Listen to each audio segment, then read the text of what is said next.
আজকে আমরা দেখব হিউম্যান হার্টের পার্ট 2। আমরা গতকাল আমরা দেখেছি কি যে পার্ট 1-এ কি দেখেছি দেখো, কম্পোনেন্টস অফ সার্কুলেটরি সিস্টেম দেখেছি, ধমনী দেখেছি, ধমনী এবং শিরার মধ্যে পার্থক্য দেখেছি, ক্যাপিলারি বা জালক দেখেছি। তারপরে দেখো এভাবে হয়েছে পার্ট 1-এর যে ভিডিওটা। তারপরে কি রয়েছে, আজকে আমরা পার্ট 2 পড়ব। পার্ট 2-এ কী রয়েছে দেখো, electrical conduction system of heart. তাহলে আমরা এখানে কি পড়বো, এসএ নোড। প্রথমত দেখো এখানে এসএ নোড বলে একটা দেওয়া রয়েছে শব্দ। তাহলে এসএ নোড বা এটার পুরো নাম কি, সাইনোঅ্যাট্রিয়াল নোড। ঠিক আছে, লেখার চেষ্টা করছি। সাইনোঅ্যাট্রিয়াল নোড, এসএ নোডের পুরো নাম হলো সাইনোঅ্যাট্রিয়াল নোড। এবং এটা অবস্থান কোথায়, এটার অবস্থান হচ্ছে তোমার ডান অলিন্দ। এটা আমরা জানি যে রাইট অ্যাট্রিয়াম। ঠিক আছে, এখানে লেখা আছে দেখো, রাইট অ্যাট্রিয়াম এবং ঊর্ধ্ব মহাশিরার একদম সংযোগকারী স্থানে তোমার এসএ নোডটা অবস্থান করে। তাহলে আমাদের পুরা নাম জানলাম এসএ নোডের কি, ওটা সাইনোঅ্যাট্রিয়াল নোড। এবং আমাদের অবস্থান জানলাম যে ডান অলিন্দ এবং ঊর্ধ্ব মহাশিরার মাঝামাঝি জায়গায় এটা অবস্থান করে। নেক্সট দেখো এসএ নোডের কাজ কি। এসএ নোডের কাজ হচ্ছে হৃৎপিণ্ডে ছন্দের উৎপত্তি করে এবং সমস্ত অলিন্দে দ্রুত স্পন্দন ছড়িয়ে পড়ে। তাহলে আমাদের অলিন্দে দেখো এটা হচ্ছে তোমার ডান অলিন্দ, এটা বাম অলিন্দ। ঠিক আছে, কি করে যে ছন্দ তৈরি করে এবং ছন্দ তাড়াতাড়ি অলিন্দে ছড়ায় দেয়। ঠিক আছে, এটা হচ্ছে এসএ নোডের কাজ। এবং এরপর দেখো এভি নোড। ঠিক আছে, এসএ নোডটা কী করে, এসএ নোডকে পেসমেকার বলা হয় এবং এটা 70 থেকে 80 বার মিনিটে স্পন্দন করে। তাহলে মিনিটে কত করে, 70 থেকে 80 বার স্পন্দন করে এই এসএ নোড। এসএ নোডের পুরো নাম আমরা বললাম কি, সাইনোঅ্যাট্রিয়াল নোড। এরপর দেখো এভি নোড ঠিক কোন জায়গায় অবস্থান করছে দেখো, আমাদের এইখানে রয়েছে কি ত্রিপত্র কপাটিকা। ঠিক আছে, ত্রিপত্র কপাটিকা এবং ডান অলিন্দ। ঠিক ডান অলিন্দে অবস্থিত এবং ত্রিপত্র কপাটিকার পেছন দিকে অবস্থিত হয় এভি নোড। তাহলে আমরা অবস্থান সম্পর্কে জানলাম। এভি নোডের পুরো নাম হচ্ছে অ্যাট্রিও ভেন্ট্রিকুলার নোড। তাহলে আমরা লেখার চেষ্টা করছি, অ্যাট্রিও ভেন্ট্রিকুলার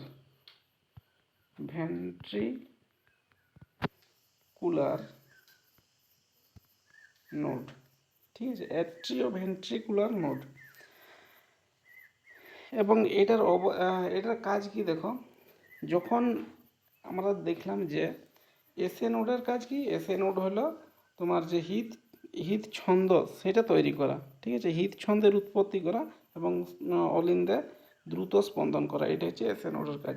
যখন এসএ নোড সাময়িকভাবে কাজ করা বন্ধ করে তখন তার দায়িত্ব কেন এভি নোড। ঠিক আছে, তখন তার দায়িত্ব কেন এভি নোড। এভি নোডটার তাহলে আমরা কি বলতে পারি যে কাজটা, এভি নোড হচ্ছে এসএ নোড ছন্দ সৃষ্টি না করলে তখন এভি নোড এটা সৃষ্টি করে বা উৎপত্তি করে। তাই একে কি বলা হয়, রিসার্ভ পেসমেকার। আমরা এসএ নোডকে কি বললাম, পেসমেকার বললাম, আর রিসার্ভ পেসমেকার বললাম কাকে, এভি নোডকে। নেক্সট দেখো আমাদের এইখান থেকে দেখো যে এইখানে হৃদস্পন্দনের যে যান্ত্রিক গতি বা রিদিম অফ ইলেকট্রিসিটি এটা তৈরি হচ্ছে। এরপরে কি হচ্ছে, এইখানকে আসছে এবং এইখান থেকে সারা নিলয়ের প্রাচীরে আমার ছড়ে যাচ্ছে। ঠিক আছে, দেখো এইখানে তৈরি হচ্ছে, এইখান থেকে দেখো এইখান থেকে এইভাবে ছড়িয়ে যাচ্ছে নিলয়ের প্রাচীরে, পুরো প্রাচীরে ছড়ে গেছে। এই পুরাটাকে কি বলবো আমরা, যে বান্ডেল অফ হিজ। এরপর আছে কি আমাদের বান্ডেল অফ হিজটা কি বলে দেখো, মিনিটে 36 বার। তার আগে দেখো এই আমাদের এসএ নোডটা কী করে, এসএ নোডটা মিনিটে 70 থেকে 80 বার স্পন্দন করে, এবং এভি নোডটা কী করে, এভি নোডটা 40 থেকে 60 বার। ঠিক আছে, 40 থেকে 60 বার আমাদের এভি নোডটা স্পন্দন করে। এরপর দেখো bundle of his. Bundle of his কি, এটা মিনিটে 36 বার স্পন্দন করে। এই বান্ডেল অফ হিজ কী করে, মিনিটে 36 বার স্পন্দন করে। এটা এভি নোড থেকে উৎপন্ন হয়ে হৃৎপিণ্ডের সংযোগী কলা দুভাগে বিভক্ত হয় এবং ডান নিলয় এবং বাম নিলয়ে বিস্তৃত স্পন্দনকে নিলয়ের প্রাচীরে পৌঁছিয়ে দেয়।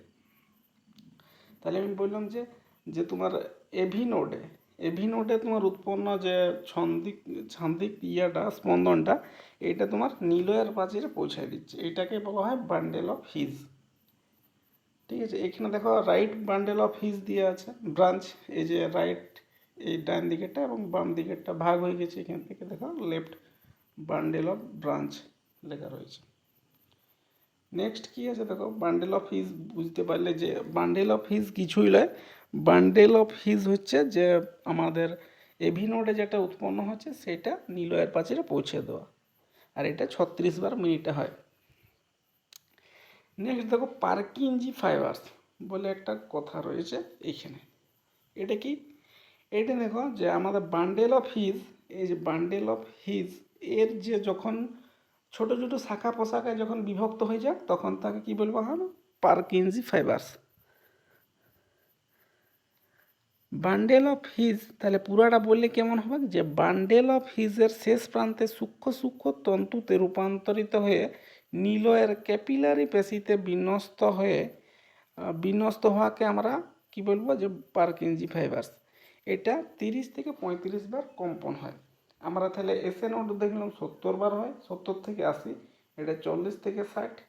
ঠিক আছে, এটা 70 থেকে 80, 40 থেকে 60, এটা হচ্ছে 36 বার বান্ডেল অফ হিজ। আর এই পার্কিনজি ফাইবার্স হচ্ছে কত, 30 থেকে 35 বার, আস্তে আস্তে কমে কমে যাচ্ছে। ঠিক আছে, তাহলে আমাদের পুরা ব্যাপারটা দেখলে কি হবে, দেখো এসএ নোড থেকে কি হলো, এভি নোড এলো, এভি নোড থেকে বান্ডেল অফ হিজ তৈরি হলো, এবং বান্ডেল অফ হিজ থেকে কি হলো, পার্কিনজি ফাইবার্স তৈরি হলো।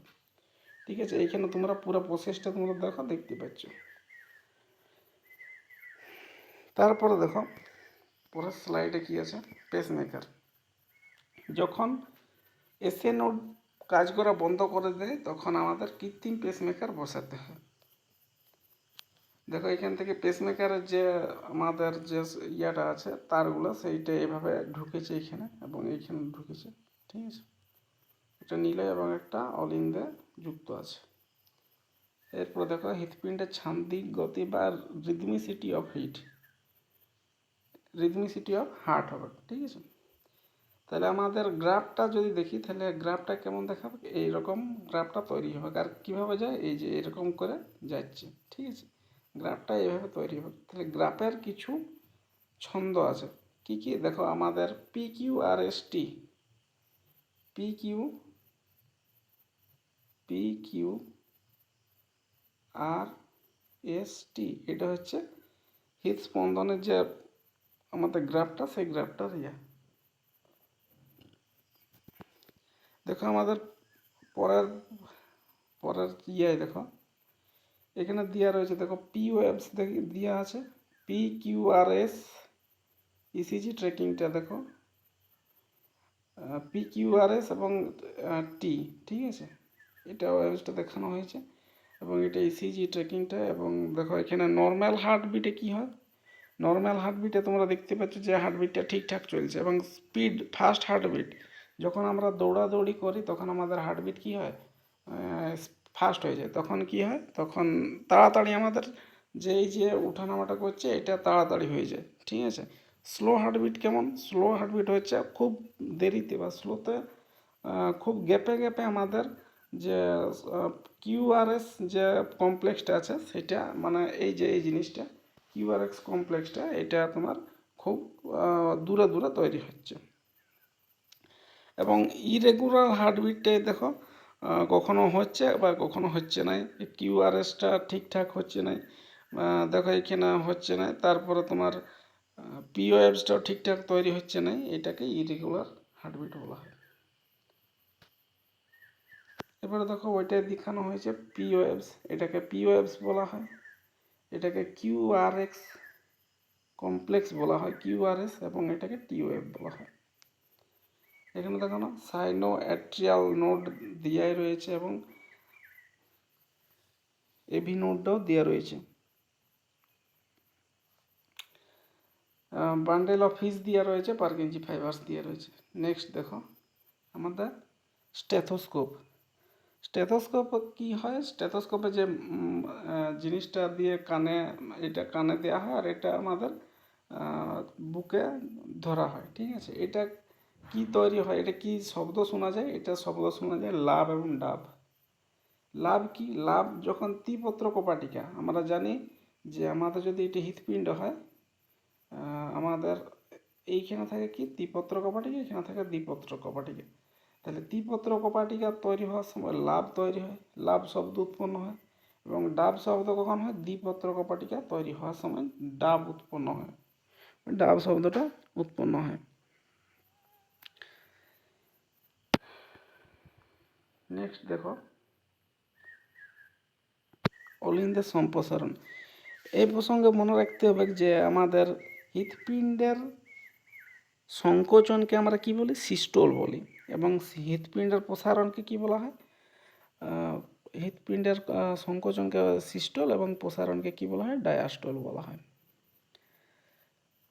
আবার হৃৎপিণ্ড আমাদের সুস্থ ব্যক্তির ক্ষেত্রে হৃৎপিণ্ডের হৃদস্পন্দনের হার কত, 72 বার মিনিটে।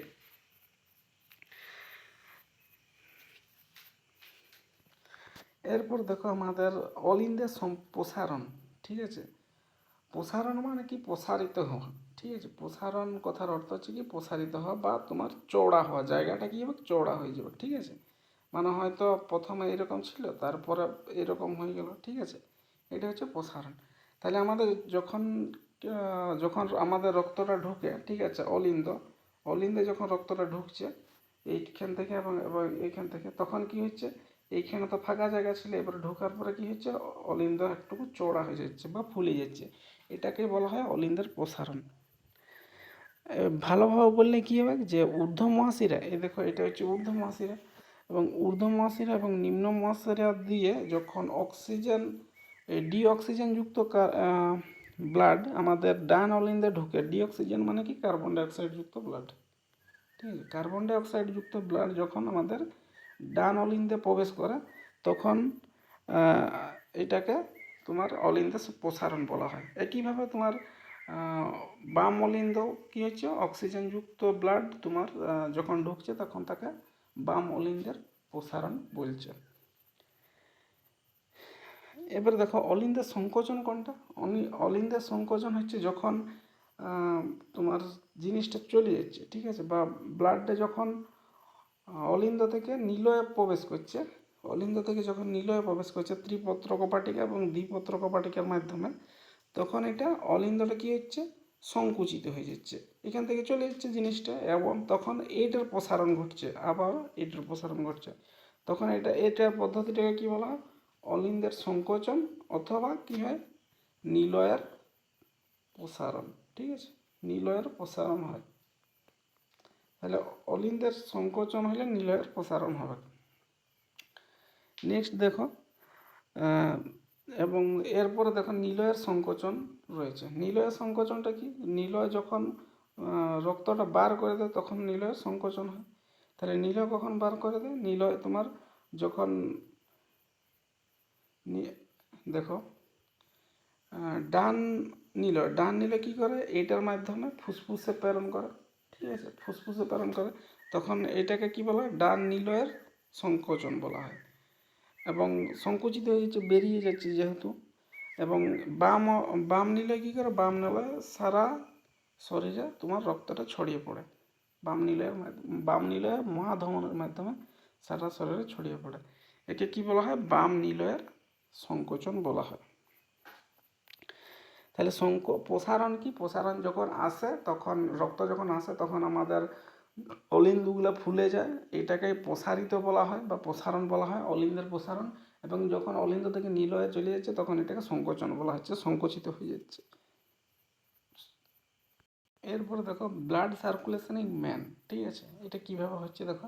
প্রথমে দিয়ে আছে কি যে সিস্টেমিক সার্কুলেশন। সিস্টেমিক সার্কুলেশনটা কি দেখো, সিস্টেমিক সার্কুলেশনটা হচ্ছে যে এই হৃৎপিণ্ড থেকে যখন অক্সিজেনযুক্ত রক্ত তোমার ধমনির মাধ্যমে সারা শরীরে পৌঁছায় বা জালকে পৌঁছাচ্ছে, এবং জালক থেকে তোমার বা শরীর থেকে কার্বন ডাইঅক্সাইড যুক্ত রক্ত তোমার হৃৎপিণ্ডে পৌঁছাচ্ছে, এই দুটা প্রসেসকে কি বলা হয়, এই একটা প্রসেস একটা প্রসেস, এই দুটা প্রসেসকে একসাথে কি বলা হয়, সিস্টেমিক সার্কুলেশন, ঠিক আছে, সিস্টেমিক সার্কুলেশন বলা হয়। তাহলে সিস্টেমিক সার্কুলেশনটা এই পুরো প্রসেসটা বটে এইটা, ঠিক আছে। কি হচ্ছে যে হৃৎপিণ্ড থেকে অক্সিজেনযুক্ত রক্ত জালকে পৌঁছাচ্ছে এবং জালক থেকে কার্বন ডাইঅক্সাইড যুক্ত হৃৎপিণ্ডে পৌঁছাচ্ছে, এই পুরো প্রসেসটাকে সিস্টেমিক সার্কুলেশন বলা হয়। এরপর দেখো পুলমোনারি সার্কুলেশন বা ফুসফুসীয় সার্কুলেশন, ঠিক আছে। এইটা কি, এটা দেখো ফুসফুসের সাথে যুক্ত, তাহলে এই যে এইটাকে বলা হলো কি, এই নিচেরটাকে বলা হচ্ছে সিস্টেমিক সার্কুলেশন, এবং এই যে উপরের প্রসেসটা এইটা হচ্ছে পুলমোনারি সার্কুলেশন। এটা কি হৃৎপিণ্ড থেকে তোমার কার্বন ডাইঅক্সাইড যুক্ত রক্ত যাচ্ছে এবং কার্বন ডাইঅক্সাইড যুক্ত রক্ত যাচ্ছে এবং ফুসফুস থেকে হৃৎপিণ্ডে অক্সিজেনযুক্ত রক্ত আসছে, এই পদ্ধতিটাকে বলা হয় পুলমোনারি সার্কুলেশন।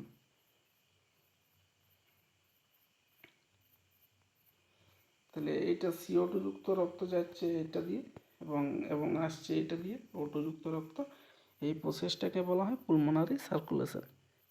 অর্থাৎ কি, এর মানে হচ্ছে কি হার্ট থেকে লাং এবং লাং থেকে হার্ট, ঠিক আছে।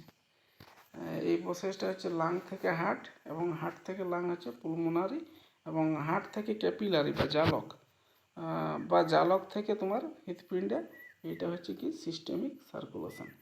তাহলে দুটো সার্কুলেশন ব্যাপারে আমরা জানলাম। এরপরে দেখো পোর্টাল সার্কুলেশন, ঠিক আছে।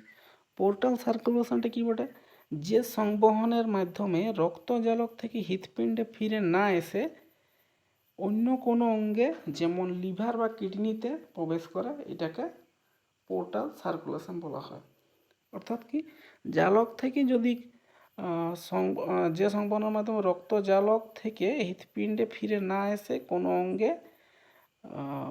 অঙ্গে যায়, ঠিক আছে, তাকে পোর্টাল সার্কুলেশন বলা হয়। লিভার এবং কিডনিতে প্রবেশ করলে এই জালকের সৃষ্টি করে।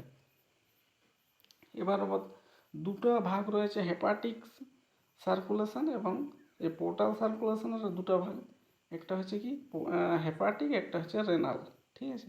হেপাটিকটা কি বলে, যখন জালক থেকে লিভারে যায় তখন তাকে হেপাটিক বলা হয়, এবং রেনাল কি, যখন জালক থেকে কিডনিতে যায় তখন তাকে রেনাল সার্কুলেশন বলা হয়, ঠিক আছে। তাহলে জালক থেকে যখন কিডনিতে প্রবেশ করে তখন তাকে রেনাল বলা হয়, এবং যখন জালক থেকে লিভারে যায় তখন তাকে হেপাটিক বলা হয়।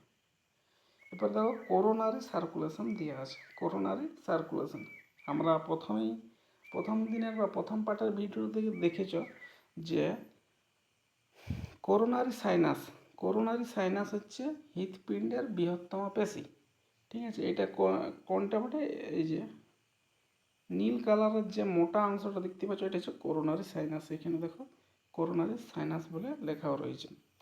এটা কোথায় যুক্ত হয়, এইটা যুক্ত হয়, করোনারি সাইনাস কোথায় যুক্ত হয়, ডান অলিন্দে যুক্ত হয়। ডান অলিন্দে আমরা জানি যে দেখো ডান অলিন্দটা কি দিয়ে আছে, নীল কালারের দিয়ে আছে, এইখানে CO2 যুক্ত রক্ত পরিবহন মানে প্রবেশ করে।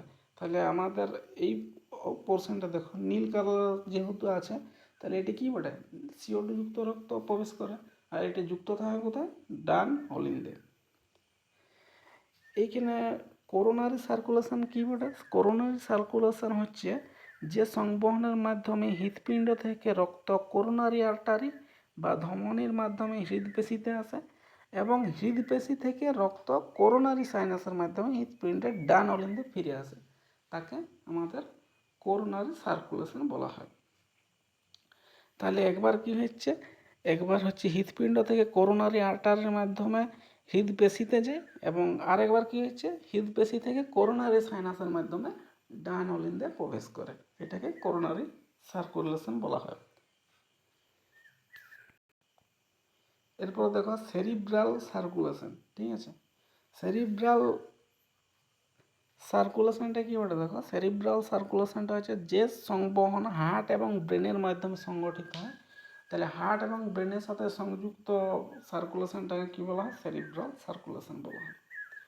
নেক্সট দেখো কি রয়েছে, নেক্সট কিছু শর্ট কোয়েশ্চেন রয়েছে। দেখো there are also many cardiovascular disease that involve the heart.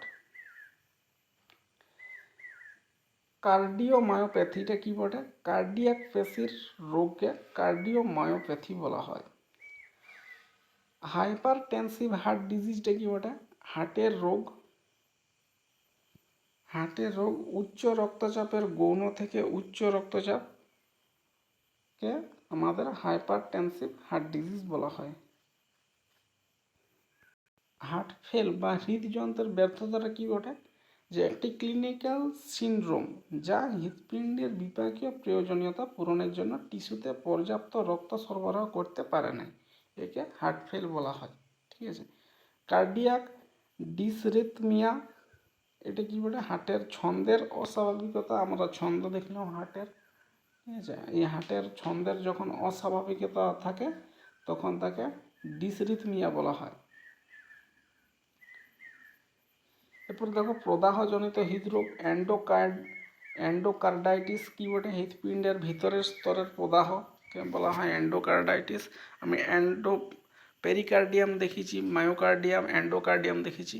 তাহলে এন্ডোকার্ডিয়াম হচ্ছে হৃৎপিণ্ডের ভিতরের যে স্তরের প্রদাহ, তাকে বলা হয় এন্ডোকার্ডাইটিস। মায়োকার্ডাইটিস একইভাবে মায়োকার্ডিয়ামের প্রদাহকে তোমার মায়োকার্ডাইটিস বলা হয়। এবং জন্মগত হৃদরোগ কি বটে, স্ট্রেপ্টোকোকাস পায়োজেনেসিস একদল স্ট্রেপ্টোকোক্কাল সংক্রমণের কারণে বাত জ্বরের কারণে হার্টের পেশি এবং ভালভের ক্ষতি হয়, একে কি বলা হয়, জন্মগত হৃদরোগ বলা হয়। নেক্সট স্লাইড দেখো কি আছে, শর্ট কোয়েশ্চেন কিছু রয়েছে, যে রক্তচাপ মাপা হয় কোন যন্ত্রের সাহায্যে, স্ফিগ্নোম্যানোমিটার। রক্তচাপ ব্রাকিয়াল ধমনীতে মাপা হয়। ঠিক আছে, রক্তচাপ বা ব্লাড প্রেশার কোথায় মাপা হয়, ব্রাকিয়াল ধমনীতে। আমাদের হাতে দেখবে পেসমেকার, হাতে একটা জিনিস পরানো হয় যেখানে ব্লাড প্রেশার মাপা হয়, এখানে ব্রাকিয়াল ধমনী পাওয়া যায়। নেক্সট দেখো কি আছে, নেক্সট আছে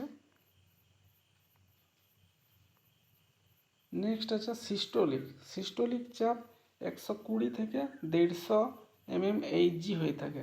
ঠিক আছে, এবং ডায়াস্টোলিক চাপকে তো 70 থেকে 90 mmHg হয়ে থাকে। ঠিক আছে, সিস্টোলিক চাপ যদি আমাদের হাই ব্লাড প্রেশার হয়, হাই ব্লাড প্রেশার কত হয়ে থাকে, হাই ব্লাড প্রেশার হয়ে থাকে 150 থেকে 150/90 mmHg। এটা হচ্ছে হাই ব্লাড প্রেশার। এখানে হাইপার টেনশন হয়ে থাকে। এবং লো ব্লাড প্রেশার কত মোটে, 100/60, 100/60, এটা হচ্ছে লো ব্লাড প্রেশার। এই লো ব্লাড প্রেশার mmHg হয়। এবং এখানে কি হয়, হাইপোটেনশন, হাই হলে হাইপার হয়, হাইপার টেনশন, এবং লো হলে কি হয়, হাইপোটেনশন হয়। এরপর দেখো ইসিজি, এই প্রসঙ্গে মনে রাখতে হবে, ইসিজি করার জন্য আমাদের শরীরে 12 রকমের বা 12 প্রকার লিড তোমার যুক্ত করা হয়। ঠিক আছে, এরপর দেখো পরের প্রশ্ন কি রয়েছে, পরের প্রশ্ন রয়েছে, আমরা তাহলে হাই ব্লাড প্রেশার এবং লো ব্লাড প্রেশার দেখেছি, হাইপার টেনশন, হাইপোটেনশন দেখেছি। এবার দেখো মানব হৃৎপিণ্ডের পর্দাকে কি বলা হয়, পেরিকার্ডিয়াম বলা হয়। অসংখ্য মাইটোকন্ড্রিয়া উপস্থিত থাকার কারণে হৃদপেশি কি হয়, ক্লান্ত হয় না। একজন প্রাপ্তবয়স্ক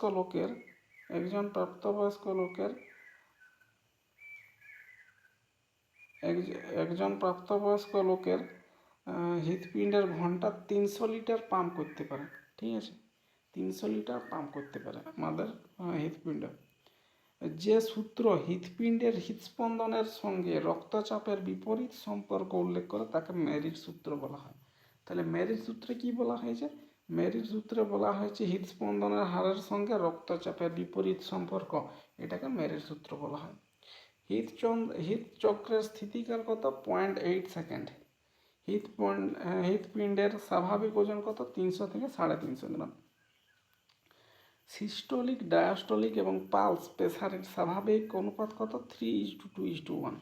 এটা সিস্টোলিক, ডায়াস্টোলিক এবং পালস রেটের স্বাভাবিক অনুপাত। নেক্সট পেজে দেখো কি আছে। মানব দেহের দীর্ঘতম ধমনীর নাম কি? Abdominal aorta. অ্যাবডোমিনাল অ্যাওর্টা হচ্ছে আমাদের মানব দেহের দীর্ঘতম ধমনী। এবং আমাদের ব্রাকিয়াল ধমনীতে কি হয়? রক্তচাপ মাপা হয়। আগের স্লাইডে আমরা পড়েছি যে ব্রাকিয়াল ধমনী, দেখো এখানে লেখা আছে যে ব্রাকিয়াল ধমনীতে কি হয়? ব্রাকিয়াল ধমনীতে আমাদের রক্তচাপটা বা ব্লাড প্রেশারটা মাপা হয়। এরপর দেখো আরশোলার, আমি বলিয়ে দিয়েছিলাম আগে যে আরশোলার হৃৎপিণ্ডে কটি প্রকোষ্ঠ থাকে? 13টি প্রকোষ্ঠ থাকে। হৃৎপিণ্ডের তড়িৎ বিভব পরিমাপক যন্ত্রের নাম হচ্ছে কি? ইলেকট্রোকার্ডিওগ্রাম। ঠিক আছে। হৃৎপিণ্ডের স্বাভাবিক পেসমেকারকে কি বলা হয়? SA node. এসএ নোডকে স্বাভাবিক পেসমেকার বলা হয় বা সাইনোঅ্যাট্রিয়াল নোড বলা হয়। এবং হৃৎপিণ্ডের সংরক্ষিত পেসমেকার বা রিজার্ভ পেসমেকার কাকে বলা হয়? এটাকে এভি নোডকে বলা হয়। এই এভি নোডের পুরো নাম কি বলেছি? এভি নোডের পুরো নাম হচ্ছে অ্যাট্রিওভেন্ট্রিকুলার নোড। তারপর দেখো বৌদ্ধ সংবহন তন্ত্র আমাদের রক্ত আবিষ্কার করে কে? William Harvey. উইলিয়াম হার্ভে আমাদের বৌদ্ধ সংবহন